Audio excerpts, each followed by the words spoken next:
Hi, this is Matt Blanchett from Blanchett Homes, and when I'm not selling houses, I like to walk through the streets of historic hometowns to appreciate the places that have stood the test of time. Walk with me. Hello and welcome back to another edition of Walk With Me. We're here with the best boy on the block, Mr. Lincoln. Hey buddy, how are you?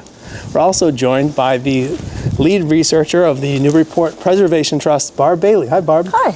Thanks for being here. Thank you. We're on 14 Beck Street in Newburyport, Massachusetts. And I'm just gonna say out the gate, this house had me confused. There's a lot going on. I looked at the pitch of the roof. It's very steep. There was wooden shingles on top of the roof. Live show, kids, live show. We also see they have small windows that are 6/6 on the second floor. And then we have 9/6 hung windows on the first floor. It's asymmetrical. This would have said that it was a first period house to me.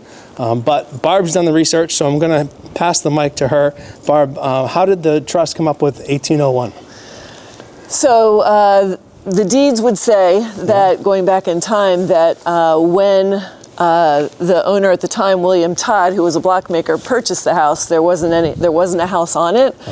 But clearly there was something here, because the house from the inside shows two different time periods. Right. And so the house has undergone significant change over time. So the easterly side being the older part, and the westerly side being a little bit newer. But yeah, and this is part of what the plaque program does, is they're going to help you find the earliest deeds that are registered. But it's also good to couple this with architectural interpretation. Absolutely. Right? Yes. You might learn something else too. So we appreciate being part of the conversation today. Yes. The chimneys moved to one side, which is fascinating to me. Yes. There's just so many curiosities. And I was able to share with Barb, being brought up in the Lawrence Boathouse, a block maker is someone who makes block and tackles. So it's like a pulley system for a boat, which I thought was very interesting. That's great. So beyond that, what do you know about William Todd, and how is he related to Beck Street? So he was the one who purchased the property at the time, and he bought it from a man named Stephen Cross. Okay.